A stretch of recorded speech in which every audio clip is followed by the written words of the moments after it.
Unutilgan multseriallar ikkinchi qism. Xo'sh, o'ylab qarasam yoshligimizda efirga uzatilgan, hozirda esa deyarli unutib yuborilgan multseriallar juda ko'p ekan va bu borada nafaqat Bolajon telekanali, balkim Yoshlar telekanali ham peshqadam bo'lgan ekan. Shunga ko'ra bu video davomida Yoshlar telekanalini tom ma'noda boyitgan hamda bizning qalbimizdan joy egallay olgan top 10 ta unutilgan multseriallar haqida gaplashamiz. Oldingi videoda bo'lgani kabi bu videoda ham ko'plab ijodkorlarni uchratasiz. Videoni oxirigacha ko'ring, biz esa videoni boshladik.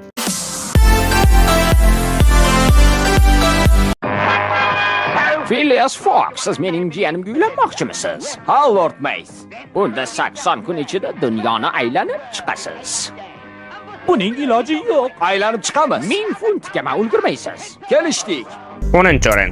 Dunyo bo'ylab 80 kun Phileas Fogg Belinda Maysga uylanish maqsadida uning amakisi bilan garov bog'laydi. O'rtaga 10,000 funt sterling tikiladi. Garovga ko'ra Phileas Fogg o'zining sodiq yordamchilari, pasportu hamda Toto hamkorligida butun dunyoni 80 kun ichida aylanib chiqishi kerak edi. Ular sayohatlari davomida 19-asr oxiridagi shaharlar, poyezdlar, fillar, bug' kemalari, xullas mavjud bo'lgan barcha transport vositalaridan foydalanib, iloji boricha vaqtdan yutishga harakat qilishadi. Faqatgina sayohat qilibgina qolmay, Fogg va pasportu har bir to'xtash joylarida tomoshabinlarga geografik bilimlarni ham tarqatishardi. Shu tomoni bilan multserial nafaqat sarguzashtlarga boy va qiziqarli, balki muxlislar uchun tarixiy bilimlarni ham yetkazar edi. Ammo bu yo'l siz o'ylaganingizdek oson emas. Ularni har qadamda Belinda Maysning amakisi, Lord Mays tomonidan yollangan ayyor Fix ham ta'qib qilar edi. U shunchalik ayyor ediki, doimo qandaydir qabih rejalarni tuzib yurar edi.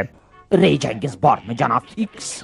Albatta rejam bor, janob Fix. Rejam bormi deb so'radingiz? Albatta bor. Bu multserialdan tashqari Jules Verne'ning Dunyo bo'ylab 80 kun romani asosida juda ko'plab multfilmlar, filmlar, multseriallar ham ishlab chiqarilgan. Lekin ularning ko'pchiligi bu multserial kabi mashhurlikka erisha olmagan. Barchalarga assalomu alaykum. Sizlar bilan Sinema Uz. 9-o'rin Ko'rsichqoncha. Bu multserial oddiy ko'rsichqonning kundalik hayoti haqida, ammo uning hayoti sarguzashtlarga boy, qiziqarli va yosh tomoshabinlar uchun yoqimli qilib ko'rsatilgan. Multserialning qismlari davomida umuman so'zlar ishlatilmagan bo'lsa-da, undagi tovushlar, imo-ishoralar va hayvonlarning o'zgacha xarakterlari orqali ular nima demoqchi bo'layotganlarini yoki-da nima qilishni xohlayotganliklarini tezda anglab olish umuman mushkul emas edi. Shu joyda qiziqarli fakt, ko'rsichqondan chiqadigan ba'zi tovushlar, masalan,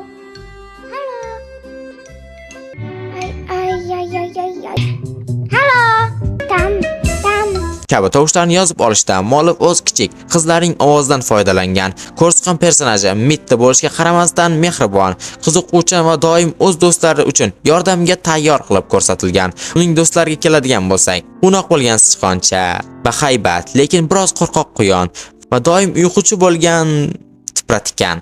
Bu multserialni ham qiziqish bilan tomosha qilganlarim esimda.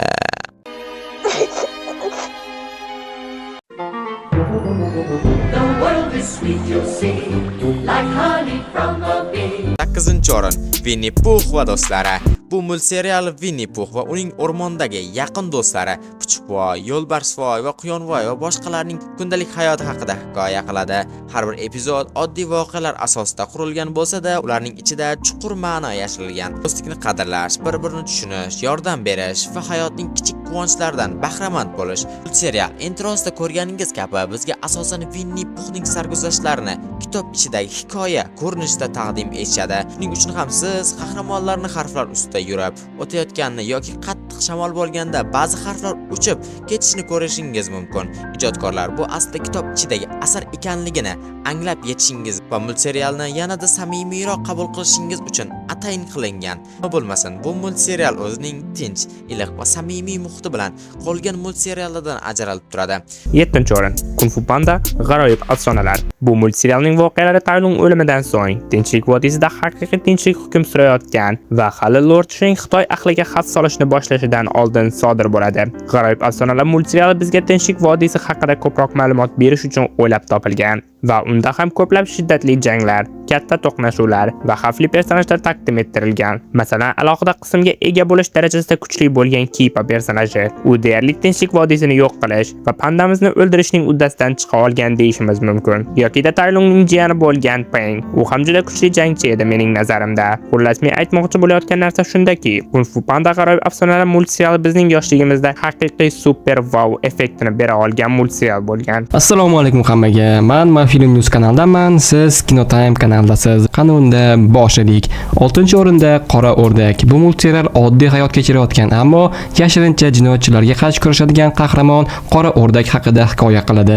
10 kundagi hayotda oddiy ota-ona va shahar fuqarosi bo'lsa-da, kechasi o'zini super qahramonga aylantirib, Kanas shahrini yovuz kuchlardan himoya qilardi. U yolg'iz emasdi. Uning yonida sodiq lekin biroz qo'rqoq yordamchisi Zigzag, Makarayak va asrab olingan qizi Go'zalina ham bor edi. Ular birgalikda turli jinoyatchilar, telba olimlar va g'alati yovuzlarga qarshi kurashadi. Multserialning o'ziga xos tomoni shundaki, u super qahramonlar haqidagi klassik stereotiplarni kulgili tarzda parodiya qiladi. Masalan, Qora O'rdakning ko'rinishi va xarakteri jihati DCning Batman personajidan kulgili tarzda ko'chirilgan, ammo multserial yoshligimizda oilaviy qadriyatlar va haqiqiy qahramonlik nima ekanini ham ko'rsatib bera olgan. Shuningdek, bu multserial Scrooge McDuck haqidagi multserial bilan kichik bog'liqga ega deyishimiz mumkin. Bunga isbot sifatida boya aytganimdek, uchuvchi Zigzagni yoki Scrooge McDuck multserialdagi shahar himoyachisi O'rdak Robinni ham olishimiz mumkin. Xullas, Qora O'rdak multseriali bu qahramonlar haqida hikoya qiluvchi yoshligimizdagi eng qiziqarli va ajoyib multseriallardan biri bo'lgan. Qadim zamonlarda olis bir o'rmondagi jodulangan qishloqda yovuzlik va qayg'u nimaligini bilmaydigan mitti mavjudotlar yasharkan. Ular o'zlarini 5-o'rinda Smurflar. Kichkina zangora rangli o'zlarini Smurflar deb atuvchi mitti mavjudotlar sehrlangan o'rmonda qo'ziqorin ko'rinishidagi uychalarda sirli va sarguzashtlarga boy hayot kechirishardi. Ularning o'tmishiga to'xtaladigan bo'lsak, 98 nafar jajji Smurflarni ota Smurf deb ataluvchi qari qizil kiyimli Smurf boqib katta qiladi va barchasiga o'zlarining qiziqishlariga binoan tarbiya beradi. Ular katta bo'lishadi, kimdir usta, kimdir yengilmas, ya'ni kimdir bilag'on nomini olishadi. Albatta boya aytganimdek, o'z qiziqishlaridan kelib chiqqan holda, ammo o'rmonda ulardan tashqari Gargamel ismli yovuz sehrgar o'z mushugi Bezvet bilan yagonasidagi Smurflarni ushlash ilinjida hayot kechiradi. U kunlarning birida Smurfette ismli haqiqiy bo'lmagan Smurfni yaratadi va qolgan Smurflarni topish uchun uni o'rmonga qoldiradi. Smurflar esa uni o'z qishloqlariga olib borishadi. Kutilganidek, u turli ko'ngilsizliklarni keltirib chiqaradi, ammo ota Smurf uni o'z sehrgarligi yordamida haqiqiy zangora Smurfga aylantiradi va o'z farzandi sifatida tarbiya qiladi. Shundagina Smurflar qatoriga ayol Smurf qo'shiladi. Lekin bitta savol hali ham javobsiz qolib ketmoqda. Qolgan Smurflarni kim yaratgan? Ular qanday paydo bo'lgan? Ochig'ini aytsam, bu savollar hech qachon o'z javobini topa olmasa ham, bu multserial biz uchun alohida o'ringa ega va yoshligimizda uni savollarsiz shunchaki tomosha qilganmiz. Biz undan rostmana zavq olib sehrgarlikdan hayratda qolib tomosha qilganmiz va bugungi shular, qolgan o'rinlarni esa Kinotime o'zlari davom ettiradilar. Hozircha hammaga xayr, keyingi O'zimma kanalidagi videolarda ko'rishguncha. Prodyuser Jao Guayong. Ko'rinishi juda ajoyib. 4-o'rin Zog'ora baliq. Bu multserial Zog'ora baliq ajdarho darvozasidan sakrab o'tadi nomli qadimiy Xitoy rivoyatiga asoslanib yaratilgan va undagi voqealar Pao Pao nomli Zog'ora baliq atrofida aylanadi. Voqealar Pao Pao yashaydigan Tinchko'lga o'zini ajdarho shohi deb tanishtirgan yovuz sehrgar ilonning kelishi bilan boshlanadi. U o'zining soxta ko'rinishi va hiylalari bilan baliqlarni aldaydi. Ammo Pao Paoning buvisi uni firibgar ekanligini sezib qoladi. G'azablangan ilon esa uni pufaklarga aylantirib yuboradi. Shundan so'ng Pao Pao o'z qishlog'ini tark etib, haqiqiy ajdarhoni topish va yovuz ilon zulmidan o'z ko'lini qutqarish uchun safarga chiqadi. U safar davomida turli sarguzashtlar, katta xavflar va ko'plab do'stlarni uchratadi. Dengiz oti, meduza va dengiz toshbaqasi bilan do'stlashadi va ular ham Pao Pao bilan bir maqsadda birlashadilar. Yovuz ilonni yengish va dunyo tinchligini qaytarish uchun do'stlar 5 ta sehrli tangachalarni yig'ishlari kerak bo'ladi. Bu sehrli tangachalarning har biri o'ziga xos kuchlarga ega edi va ular jamoa a'zolariga turli qobiliyatlarni tuhfa qiladi. Multserialning yakunida esa do'stlar birgalikda ajdarho darvozasini izlab topishadi va ajdarho kuchlariga ega bo'lib, yovuz ilonni mag'lub qilishadi. Bu multserial yoshligimizda bizga do'stlik, mardlik va yovuzlikka qarshi kurash kabi bir qator o'gitlarni o'rgata olgan. Salom do'stlar, sizlar bilan Kino Battle kanali admini Sardor. Bugungi videoda biz unutilgan multiseriyalar haqida gaplashamiz.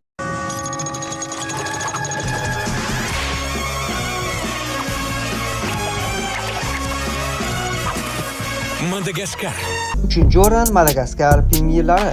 Bu multiserial Madagaskar, aniqrog'i sher Alex va uning do'stlari haqida hikoya qiluvchi multfilmlardagi eng esda qolarli va jiddiy qahramonlar, ya'ni pingvinlar haqida alohida hikoya qiladi. Asosiy e'tibor 4 nafar maxsus agent pingvinlarga qaratilgan. Bular Skipper, Kowalski, Riko hamda zobit. Ular insonlar ko'z oldida hayvonlar kabi ko'rinishsa-da, ammo aslida o'ziga xos maxfiy operatsiyalarni bajaradigan, har qanday vaziyatdan chiqib keta oladigan haqiqiy maxfiy agentlar hisoblanishadi. Har bir epizodda ular yangi topshiriq, yangi dushman yoki yangi muammolar bilan yuzlashishadi. Ba'zida markaziy hayvonot bog'idagi oddiy tartibsizlik bo'lsa, ba'zida esa dunyoni egallamoqchi bo'lgan yovuz dushmanlarga qarshi kurashishadi. Ha aytgancha, multiserialga qirol Julian va uning yordamchilari Morty hamda Morris personajlari ham qo'shilishgan. Bu esa albatta kuzatuvchi yosh tomoshabinlarga biroz kulguli vaziyatlar hamda multiserial davomiga salgina yumoristik hissiyotni berish maqsadida qilingan. Shu bilan birga multiserial jamoaviylik, do'stlik va sodiqlikni ham juda yaxshi ochib bera olgan. Qisqa qilib aytadigan bo'lsam, bu multiserial bolaligimizdagi eng kulguli va eng chaqqon loyihalardan biri edi.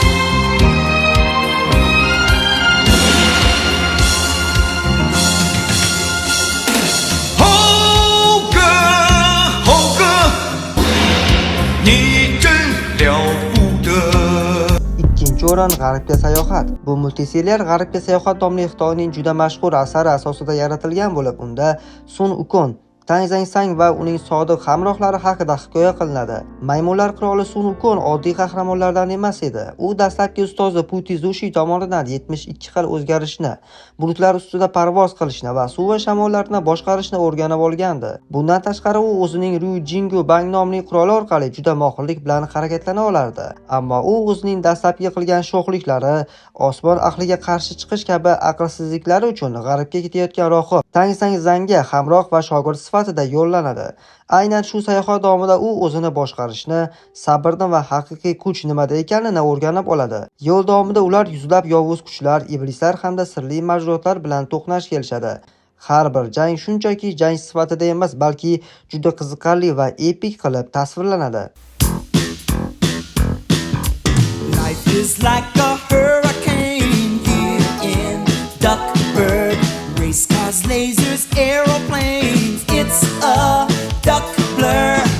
Might solve a mystery or rewrite history. DuckTales, woo!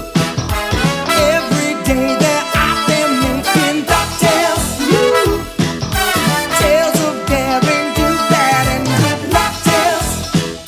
Birinchi o'rin Scrooge McDuck va nihoyat ro'yxatimizning eng yuqori pog'onasini butun multfilm yoki multiseriallar orasida eng boy personaj, ya'ni Scrooge McDuck haqida hikoya qiluvchi multiserial egallab turibdi. Bu multiserial oddiy boylik haqida emas, bu mehnat, qat'iyat va sarguzashtlar haqida. Scrooge McDuck o'zining boyligini noldan, aniqrog'i otasi bergan kichkina 10 sent tangasidan boshlab qurgan. U har bir sentni qadrlaydi, har bir imkoniyatni ishlatadi va natijada dunyodagi eng boy o'rdaklardan biriga aylanadi. U o'zining ilk 10 sentini ishlab topganida shunday fikrga kelganki, faqatgina mehnatning o'zi boy bo'lish uchun yetarlilik qilmas ekan. U buning uchun o'z aqlidan ham foydalanishi kerak edi. Uning aqli esa uni dunyodagi eng boy personajga aylantiradi. Lekin multiserial davomida uning bu boyligini o'g'irlashga harakat qiladiganlar ham, boylikda undan o'zib ketish uchun har narsaga tayyor bo'lganlar ham kam emas edi. Glongold va Gauster oilasi shular jumlasidan. Lekin Scrooge ham bu hikoya mobaynida yolg'iz bo'lmaydi. Uning 3 nafar jiyanlari butun multiserial davomida uni qo'llab-quvvatlashadi.